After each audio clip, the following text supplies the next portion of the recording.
بسم اللہ الرحمن الرحیم۔ دوستوں السلام علیکم ورحمۃ اللہ وبرکاتہ۔ شادی کسی بھی انسان کی زندگی کا بہت ہی خوبصورت، یادگار اور حسین موقع ہوتا ہے۔ ہمارے دیش میں ہر سال تقریباً 1 کروڑ شادیاں ہوتی ہیں، اور انہی 1 کروڑ شادیوں میں سے ایک شادی تھی ویرین مرچنٹ کی بیٹی رادھیکا مرچنٹ اور مکیش امبانی کے بیٹے اننت امبانی کی شادی۔ لیکن خاص بات یہ رہی کہ اس ایک شادی پر جتنا چرچا میڈیا میں ہوا،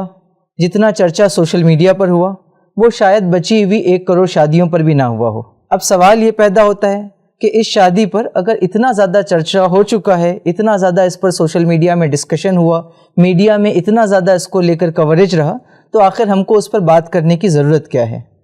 یقین جانیے اس پر بات کرنے کی بہت زیادہ ضرورت نہیں ہے، اور یہ ویڈیو ہم اصلاً اس شادی کو ڈسکس کرنے کے لیے بنا بھی نہیں رہے، لیکن شادیوں سے جڑی جو سمسیا ہمارے دیش میں گمبھیر صورتحال اختیار کرتی جا رہی ہے، اس سے جڑے جو مسائل سماج میں آ رہے ہیں، اس پر ڈسکس کرنے کے لیے یہ ویڈیو بنائی جا رہی ہے، اور اس شادی کو تو محض ریفرنس کے طور پر ہم لے کر کچھ چیزوں کو سمجھنے کی کوشش کریں گے۔ آپ یہ دیکھیں گے کہ اس شادی کو لے کر جو ڈسکشن ہوا، اس کے پیچھے جو بنیادی وجہ تھی وہ یہ تھی کہ یہ بات کہی گئی کہ وہ شادی دنیا کی سب سے کامیاب شادی تھی، سب سے زیادہ خرچ اس شادی میں کیا گیا۔ ٹائمز آف انڈیا کی اگر آپ رپورٹ کو مانیں تو یہ بات کہی گئی کہ اننت امبانی کی شادی میں تقریباً 5000 کروڑ روپے خرچ کیے گئے۔ دنیا بھر کے سیلیبریٹیز، دنیا بھر کے مشہور لوگوں کو بلایا گیا، اور شادی کے ایونٹ سے پہلے پری ویڈنگ سیریمنیز کا ایک سلسلہ چلا، اور شادی کے بعد بھی پوسٹ ویڈنگ سیریمنیز چل رہی ہیں۔ اب بہت سے لوگ کہہ سکتے ہیں کہ یہ ایک خاندان کا معاملہ ہے، 2 انڈیویجولز کا معاملہ ہے، ان کی اپنی دولت تھی، ان کا اپنا پیسہ تھا، ان کا اپنا فنکشن تھا، انہوں نے اپنی دولت کو اپنی خوشی کے مطابق خرچ کیا۔ اس سے کسی اور کو کیا دقت ہونی چاہیے؟ کسی اور کو اس پر کیوں اعتراض کرنا چاہیے؟ یہ دلیل بظاہر تو بہت معقول نظر آتی ہے، لیکن سماجیات کا، سوشل سائنس کا، سماج کی ڈائنامکس کا تھوڑا سا بھی فہم اگر ہم اور آپ اپنے اندر رکھتے ہیں تو اس بات کو سمجھ جائیں گے کہ سماج جس طریقے سے کام کرتا ہے اس میں اکثر یہ ہوتا ہے کہ سماج کے جو بااثر افراد ہوتے ہیں، جو انفلوئنشل افراد ہوتے ہیں، جو امیر افراد ہوتے ہیں، ان کے رویوں کا، ان کے کردار کا، ان کے پریفرنسز کا، ان کے لائف سٹائل کا پورے سماج پر اثر پڑتا ہے، اور محسوس یا غیر محسوس طور پر وہ جس راہ پر چلتے ہیں اس کے نتیجے میں باقی لوگوں پر بھی سماجی دباؤ پیدا ہوتا ہے، سوشل پریشر پیدا ہوتا ہے کہ وہ بھی اس راستے کو فالو کریں، وہ بھی اسی طریقے سے اپنے فنکشنز کو ڈیزائن کریں، وہ بھی اسی طریقے سے اپنی لائف سٹائل کو شیپ دیں، اور اس کے نتیجے میں یہ جو انفلوئنشل افراد ہوتے ہیں، یہ جو سماج کے اہم افراد ہوتے ہیں، وہ سماج میں ایک طریقے سے سوشل نارم سیٹ کرتے ہیں، سماج میں سوشل ٹرینڈ سیٹ کرتے ہیں، اور ہمارے ملک میں اس ایک شادی کی وجہ سے نہیں بلکہ بہت سی برائیوں کے مل جانے کے نتیجے میں شادی کو لے کر جو سوشل نارمز بنے ہوئے ہیں، جو سوشل ٹرینڈز بنے ہوئے ہیں، وہ بہت شدید ہیں، اور وہ عام انسانوں کے لیے بہت سے مسائل پیدا کر رہے ہیں۔ اس کی ایک چھوٹی سی جھلک ہم آپ کے سامنے اس وقت رکھنا چاہیں گے۔ آپ یہ دیکھیں کہ ڈیٹا کو اگر ہم تھوڑا سا کھنگالیں اور یہ ڈھونڈنے کی کوشش کریں کہ ہندوستان میں یہ جو 1 کروڑ کے قریب شادیاں ہوتی ہیں، یہ کیسے ہوتی ہیں؟ جیسا ہم نے آپ سے ابتدا میں کہا کہ شادی تو خوشی کا موقع ہوتا ہے، لیکن یہ خوشی کا موقع بہت سے لوگوں کے لیے زحمت بن جا رہا ہے، پریشانی کا سبب بن جا رہا ہے۔ ایک رپورٹ یہ کہتی ہے کہ ہندوستان میں جو شادیاں ہوتی ہیں تو تقریباً 60% خاندان، تقریباً 60% فیملیز وہ ہوتی ہیں جو شادی کے لیے قرض لینے پر مجبور ہوتی ہیں، اور یہ قرض بھی ایسا نہیں ہوتا کہ قرض حسن دیا جا رہا ہے، بغیر انٹرسٹ کے قرض دیا جا رہا ہے، لوگوں کی مدد کے جذبے سے قرض دیا جا رہا ہے، بلکہ وہ رپورٹ یہ بتاتی ہے کہ تقریباً 10.5% سے لے کے 37% تک انٹرسٹ ہوتا ہے اس پر۔ تو اب آپ سوچئے کہ کتنی مشکل میں لوگ جو ہے وہ اپنے خوشی کے موقع کو سیلیبریٹ کرتے ہیں، اور اس سیلیبریشن کے لیے بھی وہ کس طریقے سے غریبی کے دلدل میں چلے جاتے ہیں۔ رپورٹس ہمارے سامنے آتی ہیں، وہ یہ بتاتی ہیں کہ ہندوستان میں تقریباً لوگ ایک شادی پر 12.5 لاکھ روپے خرچ کرتے ہیں۔ اب آپ غور کیجئے، آخر ایک انسان ایسا کیوں کر رہا ہے؟ یہ بنیادی طور پر اس سماجی دباؤ کے نتیجے میں کر رہا ہے جو اس قسم کی اسراف پر مبنی اور اس قسم کی فضول خرچیوں پر مبنی سوشل گیدرنگز کے نتیجے میں عام لوگوں پر پیدا ہوتا ہے۔ اور یہ معاملہ یہی نہیں رکتا۔ دی نیوز منٹ کی ایڈیٹوریل ہیڈ پوجا پرسنا نے ایک تفصیلی ویڈیو اس پر بنائی اور اس میں انہوں نے یہ بات بتائی کہ ہندوستان میں لوگ شادیوں پر آن این ایوریج تعلیم پر ہونے والے خرچ سے 2 گنا خرچ کرتے ہیں، جبکہ ہر کوئی یہ بات کہتا ہے اور سمجھتا ہے کہ تعلیم زیادہ اہم ہے، لیکن سماجی دباؤ اس طریقے سے ہے کہ لوگ تعلیم پر جتنا خرچ کر رہے ہیں اس کا 2 گنا زیادہ وہ شادیوں پر خرچ کر رہے ہیں۔ وہ یہ بھی بتاتی ہیں کہ اس میں سب سے زیادہ جو مہنگی شادیاں ہوتی ہیں وہ کیرلا اور دلی کے اندر ہوتی ہیں۔ پھر آپ دیکھیں گے کہ دا ناٹ کی اگر رپورٹ کو ہم مانیں تو وہ تو یہ کہتے ہیں کہ شادیوں میں ہندوستان میں جو ہے وہ ایوریج خرچ ہے وہ 20 لاکھ روپے سے زائد ہے۔ تو اب چاہے آپ اس 12.5 لاکھ کو کنسیڈر کریں یا 20 لاکھ کے ڈیٹا کو کنسیڈر کریں، یہ بات تو اپنے آپ میں حقیقت کے ساتھ واضح ہو جاتی ہے کہ ہندوستان ایک غریب ملک، ایک ایسا ملک جہاں لوگ معاشی مسائل سے جوجھ رہے ہیں، وہاں بھی لوگ اپنی سکت، اپنی کیپیسٹی سے بہت زیادہ جو ہے وہ شادیوں پر اور اس قسم کی سوشل گیدرنگز پر خرچ کرنے پر مجبور ہیں۔ اور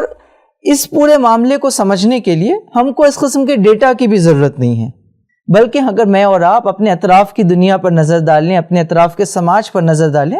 تو ہم کو ایسے کئی خاندان نظر آئیں گے، کئی فیملیز نظر آئیں گی جو شادیوں میں ہونے والے اسراف، چاہے وہ جہیز کے نام پر ہو، چاہے وہ شادی کی تقریبات کے نام پر ہو، چاہے وہ سجاوٹ کے نام پر ہو، چاہے وہ رشتہ داروں اور گیسٹ کی بھیڑ کے نام پر ہو، اس سے پریشان ہوتے ہیں اور اس کے نتیجے میں ان کی زندگیاں جو ہے وہ مشکل میں جاتی ہیں۔ آپ یہ دیکھیں کہ 3 ریسرچ اسکالرز نے، جن میں فرانسس بلوچ، سونالڈے دیسائی اور وجیندر راؤ شامل ہیں، انہوں نے ایک سروے کیا۔ اس سروے میں انہوں نے کرناٹکا کے 800 خاندانوں تک پہنچا اور ان کا سروے کر کے یہ جاننے کی کوشش کی کہ یہ جو 800 فیملیز ہیں یہ آخر شادیوں کو کس طریقے سے مینیج کرتی ہیں، کتنا خرچ کرتی ہیں۔ تو ان کا ریسرچ یہ بتاتا ہے کہ ان 800 خاندانوں کا سروے یہ بتاتا ہے کہ وہ خاندان کرناٹک میں اپنی سالانہ آمدنی کا 6 گنا زیادہ ایک شادی پر خرچ کر رہے تھے۔ تو اب آپ سوچئے کہ کوئی بھی خاندان خوشی سے یہ نہیں کر سکتا، خوشی سے کوئی 37% انٹرسٹ پر لون نہیں لے سکتا، خوشی سے کوئی اپنی خاندان کی ایوریج سالانہ آمدنی کا 6 گنا زیادہ ایک فنکشن پر خرچ نہیں کر سکتا۔ تو ان کا سروے یہ بتاتا ہے کہ جب ان خاندانوں سے پوچھا گیا کہ آپ یہ سب کیوں کر رہے ہیں، تو وہ کہتے ہیں کہ ہم اپنے سوشل اسٹیٹس کو مینٹین کرنے کے لیے، ہم اپنے سفید پوشی کے بھرم کو قائم کرنے کے لیے بات کرنے پر مجبور ہیں۔ اور جو لوگ یہ کر پا رہے ہیں وہ تو کر پا رہے ہیں، لیکن ایک بڑی تعداد ہے جو یہ کر ہی نہیں پا رہی، اور اس کے نتیجے میں ان کی زندگی مزید اجیرن بن جا رہی ہے۔ پروفیسر پی سائی ناتھ نے ایک جگہ یہ بات لکھی کہ مہاراشٹرا میں صرف 6 ڈسٹرکٹس کا سروے کیا گیا، تو گورنمنٹ کا آفیشیل ڈیٹا یہ بتاتا ہے کہ ان 6 ڈسٹرکٹس میں تقریباً 3 لاکھ کے قریب لڑکیاں ایسی ہیں جو شادی کی عمر کو پہنچ گئی لیکن ان کی شادی نہیں ہو پا رہی ہے، کیونکہ ان کے گھر والے ان کی شادی کے لیے جو ضروری خرچ ہے، جہیز ہو، فنکشن ہو یا اس سے متعلق جتنی چیزیں اس کو افورڈ نہیں کر سکتے۔ اور آپ دیکھیے کہ یہ جو ڈیٹا ہے یہ 6 ڈسٹرکٹس کا ڈیٹا ہے، اور ہندوستان میں تقریباً 788 ڈسٹرکٹس ہیں۔ تو امیجن کیجئے کہ یہ کرائسس اپنے آپ میں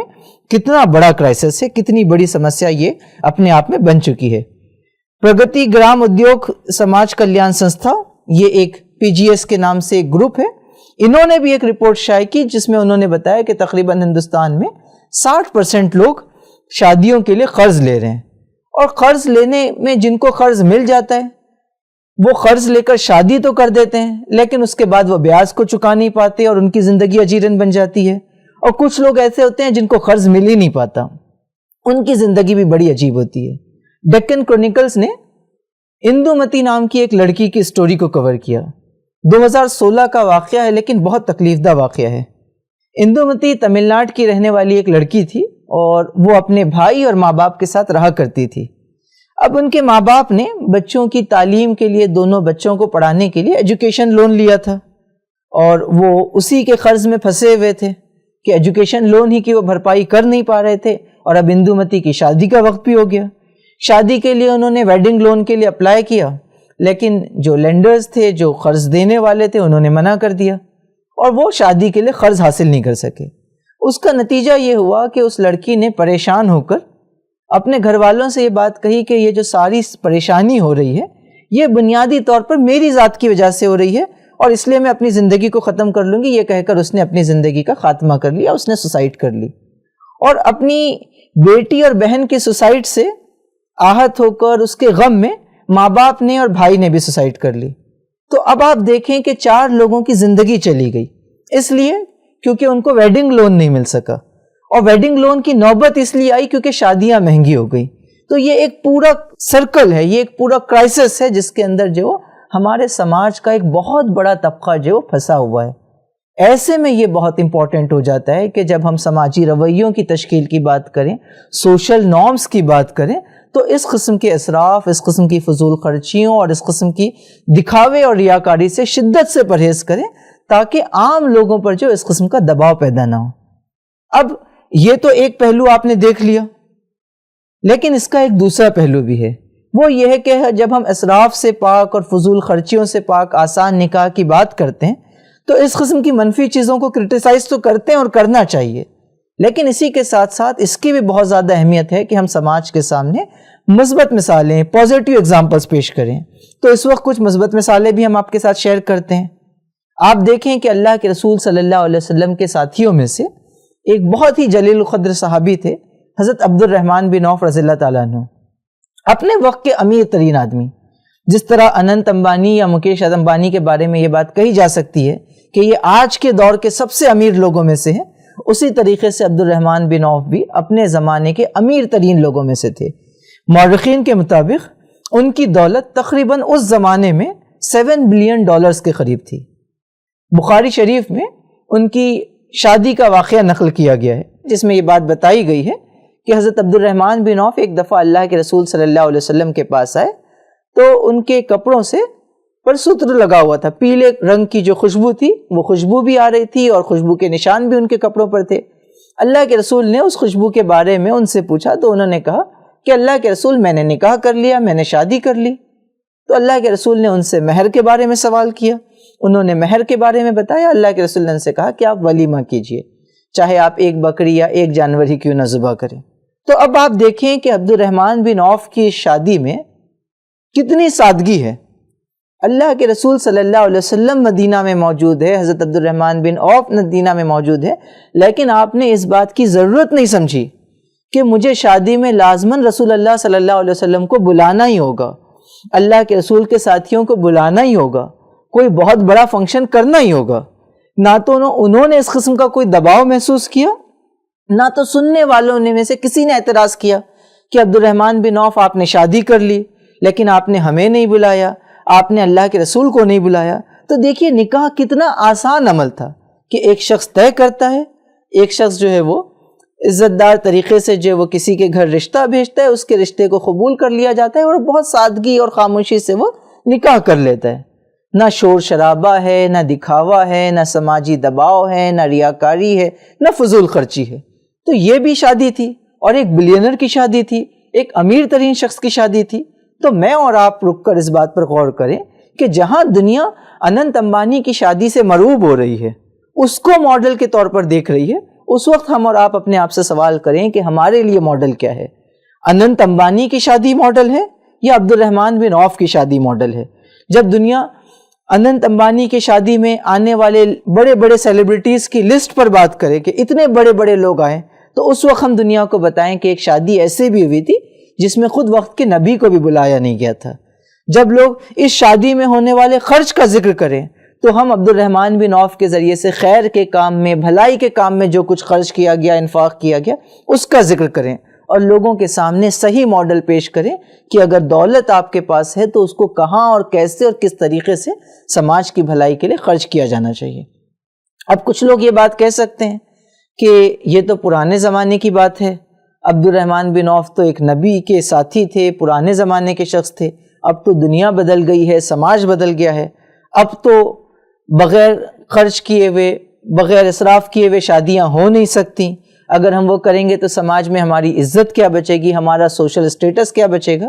تو میں کچھ مثالیں موجودہ دور سے آپ کے سامنے رکھتا ہوں، اور یہ بہت مذہبی لوگوں کی مثالیں نہیں ہیں بلکہ ان لوگوں کی مثالیں ہیں جن کو عام طور پر بہت مذہبی نہیں سمجھا جاتا. مثال کے طور پر آپ دیکھتے ہیں مارک زکربرگ، میٹا کے فاؤنڈر، آپ جانتے ہیں دنیا کے امیر ترین لوگوں میں سے، دنیا کے مشہور ترین لوگوں میں سے ہیں. 2012 میں مارک زکربرگ کی شادی ہوئی اور رپورٹس یہ بتاتی ہیں کہ انہوں نے اپنی یہ شادی اپنے گھر ہی کے بیک یارڈ میں کی اور 100 سے کم لوگوں نے اس شادی میں شرکت کی اور لوکل ریسٹورنٹ سے میکسیکن ڈشز کچھ کھانا بنوایا گیا جو ان کے 100 سے قریب جو کلوز دوست شرکت کر رہے تھے ان کے درمیان سرو کیا گیا۔ پھر آپ دیکھیں وارن بفیٹ نے اپنی بیوی، پہلی بیوی کا جب ان کا انتقال ہو گیا تو 2006 میں اپنی بیٹی کے گھر پر جو ہے وہ اپنی دوسری شادی کا اہتمام کیا جس میں گنتی کے چند لوگ شریک ہوئے اور اس کے بعد ایک لوکل ریسٹورنٹ میں جو ہے وہ ڈنر اور کھانا جو ہے وہ سرو کیا گیا۔ اسی طریقے سے آپ دیکھیں کہ 1991 میں جب اسٹیو جابس نے شادی کی تو وہ بھی ایک بدھسٹ سیریمنی میں بہت سادگی اور بہت خاموشی سے انہوں نے نکاح کیا۔ خود ہمارے دیش کی اگر آپ مثال لینا چاہیں تو چاہے وہ عظیم پریم جی ہوں جنہوں نے 1966 میں، یا اس کے بعد ان کے بیٹے رشاد پریم جی ہوں جنہوں نے 2015 میں انتہائی سادگی سے، انتہائی خاموشی سے نکاح کیا۔ 2015 میں جب رشاد پریم جی کی شادی ہوئی تو بنگلور کے ایک ہوٹل میں بہت ہی لیمیٹڈ گیسٹ کے درمیان انہوں نے شادیاں کی۔ تو یہ 5 مثالیں اس وقت ہم نے آپ کے سامنے اس لیے نہیں رکھی کہ یہ بتائیں کہ یہ 5 لوگ آئیڈیل ہیں، لیکن ان کے ذریعے سے ہم یہ بتانا چاہ رہے ہیں کہ بعض اوقات یہ جو محسوس ہم کرنے لگ جاتے ہیں کہ اگر میرے پاس دولت ہے تب تو مجھے خرچ کرنا ہی چاہیے، یا اگر میں خرچ نہیں کروں گا تو میرا سوشل اسٹیٹس ختم ہو جائے گا، لوگ میرا مذاق اڑائیں گے، میری عزت ختم ہو جائے گی۔ ایسا بالکل نہیں ہوتا۔ یہ دنیا کے امیر ترین لوگ ہیں لیکن انہوں نے بہت سادگی سے نکاح کیا، بہت سادگی سے شادیاں کی۔ تو یہ بالکل ممکن ہے کہ آسانی سے بھی نکاح ہو سکتا ہے، ہر معاشرے میں ہو سکتا ہے، ہر سماج میں ہو سکتا ہے۔ ضرورت اس بات کی ہے کہ ہم اپنے آپ کو غیر ضروری قسم کے سماجی دباؤ سے آزاد کریں، غیر ضروری قسم کے سوشل پریشر سے آزاد کریں، اور اس بات کا تہیہ کریں کہ ہم جو ہے وہ نئے سوشل نارم سیٹ کریں گے، ہم نئے سوشل ٹرینڈز کو سیٹ کریں گے تاکہ ہماری کوششوں کے ذریعے سے جو ہے وہ نہ تو ہمارے اوپر دباؤ پیدا ہو، نہ ہماری سیریمنیز کے ذریعے سے، ہماری شادیوں کے ذریعے سے، ہماری تقریبات کے ذریعے سے سماج کے دیگر لوگوں پر دباؤ پیدا ہو۔ ہم جانتے ہیں کہ آج ملک بھر میں بہت سی سنستھائیں، بہت سی تنظیمیں، بہت سی جماعتیں اجتماعی شادیوں کا اہتمام کرتی ہے، آسان نکاح کی بہت سی تقریبات ہوتی ہیں۔ کوشش یہ کیجئے کہ آپ ان تقریبات پر نظر رکھیں، ان تقریبات کو زیادہ سے زیادہ چرچا میں لائیں، ان کو زیادہ سے زیادہ ڈسکشن میں لائیں تاکہ آسان نکاح کا تصور رواج پا سکے، سادگی سے ہونے والی شادیوں کا تصور رواج پا سکے، اور انشاءاللہ جب ہم اپنی پریکٹیکل اگزامپلس کے ذریعے سے اپنی، اپنے گھر والوں کی، اپنے بچوں کی، اپنے رشتہ داروں کی شادیوں کی عملی شہادت بھی لوگوں کے سامنے پیش کریں گے، اور ساتھ ہی ساتھ اس قسم کی مثبت کہانیوں کو، مثبت سٹوریز کو لوگوں کے بھی سامنے لائیں گے، اور اسی کے ساتھ ساتھ جو اسراف پر مبنی، فضول خرچی پر مبنی، جہیز پر مبنی، فضول سماجی روایات پر مبنی جو شادیاں اور اس قسم کی گیدرنگز ہوتی ہیں اس کے نقصانات کو بھی سماج کے سامنے مستقل رہیں گے، تو انشاءاللہ اس کے نتیجے میں ہم سماجی نارمز کو، سوشل نارمز کو تبدیل کر سکیں گے، اور جب انشاءاللہ سوشل نارمز تبدیل ہوں گے تو آج جس چیز سے لوگ مرعوب ہو رہے ہیں اس سے انشاءاللہ کل لوگ بیزارگی کا اظہار کریں گے۔ آج لوگ جس چیز کو ماڈل سمجھ رہے ہیں کل انشاءاللہ لوگ اس چیز کو ریجیکٹ کریں گے، اور ایک بہتر ماڈل انشاءاللہ جو سماج کے سامنے، دنیا کے سامنے آئے گا۔ اللہ تعالیٰ سے دعا ہے کہ اللہ تعالیٰ اس نہج پر سنجیدگی سے ہم تمام کو غور کرنے کی توفیق عطا فرمائے۔ اللہ تعالیٰ ہم کو فضول خرچیوں سے، اسراف سے اور سماجی برائیوں سے محفوظ فرمائے۔ آمین۔ وآخر دعوانا الحمدللہ رب العالمین۔